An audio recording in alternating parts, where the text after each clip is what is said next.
प्रिय छात्र छात्री माने एही वीडियो रे आमे council of higher secondary education Odisha यह अंतर्गत क्लास 11 पाई उद्दिष्ट इंग्राजी पुस्तक इनभाइटेशन टू इंग्लिश 1 रे थिबा द्वितीय विषयटी the legend behind a legend यही विषयटी को आमे line by line word by word बुझिबा। यही विषयटे समुदाय 5टी यूनिट अच्छी। यही वीडियो रे आमे प्रथम 2टी यूनिट को कवर करिबा।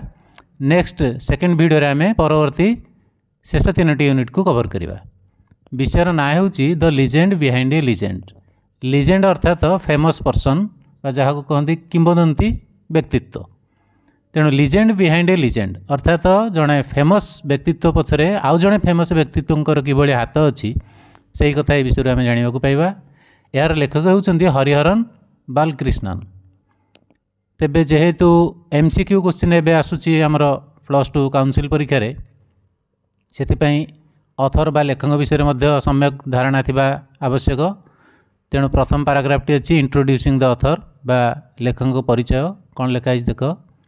Hariharan Balakrishnan is a writer and columnist. Hariharan Balakrishnan होउछन्ति जणे राइटर बा लेखक। कॉलमनिस्ट कॉलमनिस्ट अर्थात स्तंभ लेखक। स्तंभ लेखक बोली बुझुथिबो न्यूज पेपर प्राय मझी पेज रे किछि फेमस व्यक्तित्व लेखा बाहरी थाए आउ से लेखा गुड़ी को कह जाए कलम बा स्तंभ। तेणु हरिहरन बालकृष्ण होउछन्ति सेहि भली जणे स्तंभ लेखक जहाँकर लेखा न्यूज पेपर बा संवादपत्र रे बाहरी थाए। This article was published in the literary page of the Hindu 22 जनवरी 2006।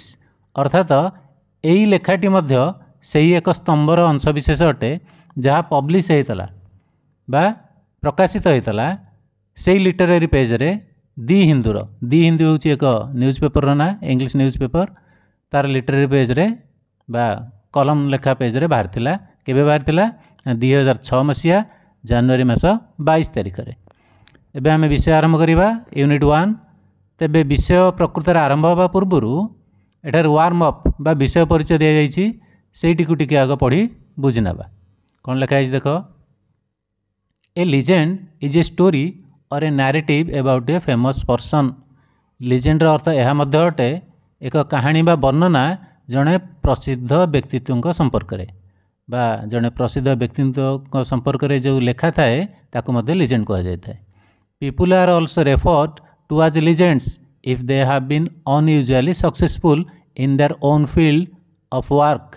जहाँ मुझे कही से लिखाई लोक मानक मध्य रेफर करा जाए थाए लीजेंड हिसाब से बा तांको किंवदंती व्यक्तित्व बोली कहा जाए थाए जदि से माने असाधारण भाव में सफल होइछन्ति सेमानकर निज कर्म क्षेत्र रे। The title mentions 2 legends. यही आमे जो विषयर टाइटल देखिले शिरोनामा से 2टी वार्ड लिखाई लीजेंड लीजेंड बोली। Who are the 2 legends mentioned in this unit. एठारे प्रश्न कराउछि से 2 जण लीजेंड किए से ही प्रसिद्ध व्यक्तित्व 2 जण किए से जहाँ पछरे अन्य जनकर हाथ अच्छी बा अवदान अच्छी। Why are they termed legends. तांको एठारे लीजेंड बोली कहीं कहुई किंवदंती व्यक्तित्व बोली कहीं कहुई। प्रश्न what did the author plan to do when he came to know about the 2। अर्थात ऑथर बा यही विषयर लेखक बा यही आर्टिकल लेखक कौन प्लान बा योजना करने टू डू जितेबाला सी जानवा पाइले यही 2 जन संपर्क में। Read the following unit. एबे आस तल यूनिट को पढ़ यही सब प्रश्न गुड़िकर उत्तर तुमको मिल। एबे आस आरंभ करवा। टेक्स्ट पार्ट रे कौन लिखाई देखा। Khairi made the entire forest where she lived famous. Khairi करदे संपूर्ण जंगलटी को जो से रोला प्रसिद्ध बा प्रसिद्ध करदे। She was not a bandit queen but Khairi से नथिला जड़े प्रतिबंधित राणी।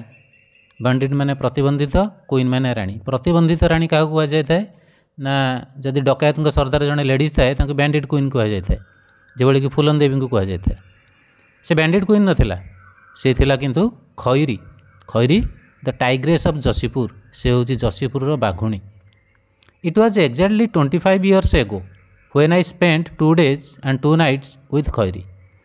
यह हूँ एक्जाक्टली 25 वर्ष पूर्वर कथा जेतेबेले मु बीतेइथिली 2 दिन 2 राति खैरी सहित and the menagerie of Saroj and Nihar एवं कौटी भी देती खैरी सहित एवं मेनाजेरी मेनाजेरी अर्थात वन्य पशुओं संग्रहालय को मेनाजेरी कह जाए गोटे छोट जू टाइप्र आटा कार सरोज एवं निहारकर I had read a small news item in the Statesman about the latest exploits of a domesticated tigress in the Similipal forest of Odisha. अर्थ देख लेखक कहते आई हैड रेड मु पढ़ी गोटे छोट खबर स्मॉल न्यूज आइटम कौथे द स्टेट्समैन नामक न्यूज पेपर रे कौ संपर्क लिखाई एबाउट संपर्क में लेटेस्ट एक्सप्लॉइट्स लेटेस्ट माने सद्यतम एक्सप्लॉइट्स माने साहसिक कार्य सब कहार गोटे गृहपालित बाघुणीर जी रोला शिमिलीपाल जंगल में ओडिशार। Next paragraph suddenly it struck me that this was happening in my own state हठात मते स्ट्राइक कला मो मुंडे आसला कथाटा जे सब घटुची मो निज राज्य रे। I thought why not attempt to experience it myself तेणु भाविली कहीं अटेम्प्ट बा उद्यम न करी ये कथा को मुझे अनुभव करी खबर पढ़ुची पढ़िक जानूची निजे जाई कहीं एक्सपीरियंस न करी आखिरे। I spoke to N S. Iyengar मु कथा हली एन.एस. आयंगर के सहित सी किए a senior journalist in Brahmapur सी होउछन्ति जणे वरिष्ठ सांबादिक जे ब्रह्मपुर रहती and a few other elders आउ किसी वयस्क व्यक्ति सहित आलोचना कली। आई वाज टोल्ड दैट मते कहगला जे Khairi was under the care of a rather gruff and tough man called Saroj Raj Chaudhary who brooked no nonsense and suffered no fools. अर्थ देख मते कहगला जे खैरी अच्छी दायित्व क्या दायित्वर अधीन बरु जड़े ग्रफ ग्रफ माने जड़े गंभीर स्वर विशिष्ट मनीष एवं ट मैन मजबूत मनीष जहाँ को कहुए नाम तांकर असल नाम हूँ सरोज राज चौधरी तांकरी दायित्व खैरी अच्छी आउ ये सरोज राज चौधरी ब्रुक्ड नो नॉनसेंस से भारी एभली जड़े व्यक्तित्वर अधिकारी जेकोसी अबांतर अजौक्तिक कथा को सह्य करती brooked no nonsense suffered no fools आ बोका मानू से पाखरे पुरांती ना टी स्ट्रिक्ट टाइप लोक। नेक्स्ट पैराग्राफ को जीवा I got his address and wrote asking if I could visit him मुझर ठिकाना प्राप्त हेली बा ठिकाना संग्रह कली पाइली लिखिली पचारे मुझे आपण पाखक बुलाक जापे कि फॉर गुड मेजर भल परिणाम स्वरूप बा भल रिजल्ट स्वरूप मेजर माने पदक्षेप स्वरूप माने भल पदक्षेप स्वरूप I refer to a few itinerant articles मु से मोर चिठी रे रेफर करी उल्लेख करी किसी भ्रमण लेखा संपर्क में I had written for Indian magazines जो भ्रमण लेखा गुड़ी को मुझे लिखी भारतीय पत्रिका गुड़िक it was a shot in the dark यह अंधार टेका मारला भाई थिला बा अंधार बाड़ी बुलेला भाई थिला। I did not really expect to hear from him मु आशा कर उत्तर मिल but to my utter delight किंतु बड़ सौभाग्यर कथा मो खुशीर कथा I got a letter within a week inviting me to Khairi Jashipur मत मिलगला गोटे प्रत्युत्तर चिठी सप्ताह मध्य आ निमंत्रण करा मत से जसीपुर जावाई और खैरी को भेटापी giving precise instructions about how to reach there ता सहित चिठी डिटेल प्रिसाइज माने भल भाव निर्देश दि जाता कि मते सेठारे पहुँचवाक हम। Mister Chaudhary also asked me आ से चिठी मिस्टर चौधरी मते पचारि to let him know in advance तांको टिके जानिबाकु देबी आगुआ how and when I was reaching किभली एवं केबे मु तांका पाखरे पहुँचुची। I gave him a date मु तांको देली गोटे तारीख सेड एवं कहली I would be taking a bus from Bhubaneswar on a particular night एवं कहली मु नौची बस धरिकी जाऊँगी भुवनेश्वर एक निर्दिष्ट राति बा से तारीख कहली जो तारीख राति मु जीवी। एबे यूनिट 1 टी सरला एबे हम आरंभ करबा यूनिट 2 किंतु पूर्व देखिनि ए यूनिट तले सब डिफिकल्ट वर्डर मीनिंग देछि एवं यह तले ए यूनिट 1 पे उद्दिष्ट प्रश्न गुड़िक देछि ए प्रश्न गुड़िकर उत्तर किभली लेखा जीवो एगुड़ी सब 2 मार्किया प्रश्नर उत्तर एगुड़ी किभली लेखा जाए प्रश्नोत्तर लिखिबार शैली उपरे मु एक वीडियो ऑलरेडी प्रस्तुत करिछि तार लिंकटा मु डिस्क्रिप्शन में देदेवी से तुम देखि नब। एबे आसे हम जीवा यूनिट 2 को प्रथम वार्म अप तापर विषय। How did the author reach Khairi Jashipur किभली लेखक पहुँचिले खैरी पाखरे जी रही थाए जसीपुर रे। How was his welcome at Mister Chaudhary's house तांकर स्वागत संबर्धना किभली थिला मिस्टर चौधरी घरे। How did Khairi greet the author किभली खैरी ग्रीट कला ऑथर को बा स्वागत कला। रीड द फॉलोइंग यूनिट एक जानिया तल यूनिट बा यूनिट 2 टी को पढ़। यही यूनिट 2 टेक्स्ट कौन लिखाई देखा। आई पैक्ड माई बैग मु पैक कली मो बैग लेखक कहते। टुक द ट्रेन ट्रेन धरली। And boarded the over crowded बस फ्रॉम भुवनेश्वर ट्रेन ने भुवनेश्वर पहुँचारी सेठारु बस धरली जावाई जसीपुर। आ बस बहुत ओवर क्राउडेड थिला अर्थात पैसेंजर बा यात्री परिपूर्ण थिले।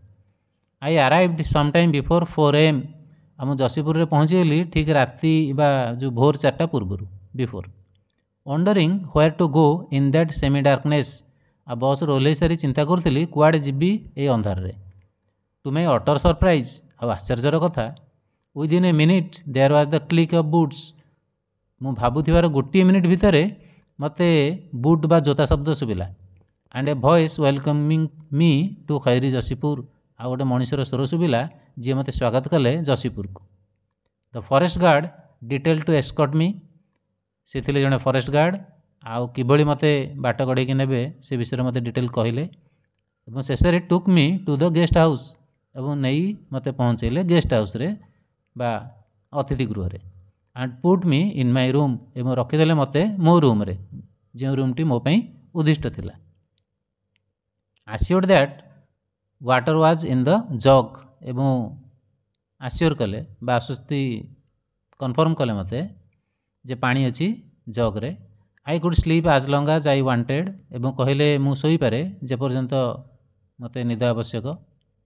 एंड सा वुड सी मी आज सुन आज आई वाज रेडी एवं सा मते आसी देखा करेंगे जिते मु रेडी हो निद भांगी मु नित्यकर्म सारी प्रस्तुत होपर सा मते देखा करेंगे। Next paragraph I think I had an hour of blissful sleep लेखक कहते मु भावुची बोधे मु घंटाए भलरे शोइथिली। आई वोकअप मु उठी पड़ली with a start when I had the unmistakable voice of the tiger just outside my door. कहीं उठीगली चमकी उठी पड़ली जिते मुझे शुणिली वॉइस कहार टाइगर बाघर। ये अनमिस्टेकेबल कहीं कहुई ना स्वरटा को निद समय शुणी ठीक शुणी अन्य किसी स्वर बोले से भावी ना से कन्फर्म होती स्वर हूँ गोटे बाघुणी बाघर। कौटी से स्वर जस्ट आउटसाइड माई डोर मु शोइथिबा रूम्र कबाटर ठीक बाहर पटे। आई वाज टेरर स्ट्रक मु शुणी पाख शब्द शुणी मु टेरर स्ट्रक माने आतंकित होगली। Within minutes a bearer came to the room with hot tea and biscuits गोटे मिनिट भितर किछि मिनिट भितर जड़े बियरर माने जो सेवक सब रहती घर मानक काम दाम करने से आसिले मो रूम को गरम गरम चा धरी और बिस्किट धरी। He smiled at the expression on my face से हसिले मो मुहर माने परिस्थिति देखिकी एक्सप्रेशन देखिकी। And assured me that I was only it was only खैरी आउटसाइड द डोर एवं मते आश्योर कले जे सांत्वना देले जे खैरी ही बाहर अच्छी अन्य कौन बाघ नुहति। Making friendly enquiries about the new guest in the house से फ्रेंडली एनक्वारी करुच्ची बुझुची जे नुआ गेस्ट किए अच्छा घरे आसिकी। आई फिनिश्ड माई टी मु शेष कली मो टी एंड हाड ए क्विक शावर एवं नित्यकर्म हिसाब से मुझे शीघ्र शीघ्र गाधे पड़ली। Went to the main house तापर प्रस्तुत होकर मुख्य घर को गली। Sarojraj Chaudhary was sitting on a large chair मुझे गली देखिली सरोजराज चौधरी बसती गोटे बड़ चौकी उपर। There was a sloth bear behind him एक बियर भालू स्लथ टिके मोटा टाइप्र पछपटे अच्छी। Holding on to his waist एवं सरोजराज चौधरी को सी कुंडेकी धरी अंटा टिक। मेकिंग गर्गलिंग साउंड्स आ कलकल शब्द करुच्ची गुडु गुडु शब्द करुच्ची। ही सेड से कहले अर्थात सरोजराज चौधरी कहले गेट डाउन जम्बू जम्बू ओल्लै पड़ बा बसी पड़ get down and rose to greet me आ जम्बू से बोधे बसी पड़ा और सी छिड़ा हेले चौकी मते स्वागत करने मु कौन देखिली a frail man in his 50s जड़े पतला मनीष बयस 50 दशक slightly balding on the top एवं मुंडर मध्य भाग टिके चंदा अवस्था बाल किसी उपड़ी जाइए। वी गट टॉकिंग आमे कथा हेलु I did not find a gruff and a rough no nonsense man मु आगु शुणुली से जने ग्रफ आ रफ टाइप रो मनीष कर्कश टाइप रो मनीष किंतु सेमती मु किसी देखिल नहीं what I found was one of the most human beings I had ever met in my life आ कौन पाइली देखिली सबुठारु मानवीय गुण रे परिपूर्ण मनीष मानक मध्यरु जणे जेते सब एही भली मनीष मो जीवन रे भेटिछि। ओके आमे यूनिट 2 शेष कले नेक्स्ट वीडियो रे आमे शेष 3 यूनिट कवर करबा। Okay thank you for watching.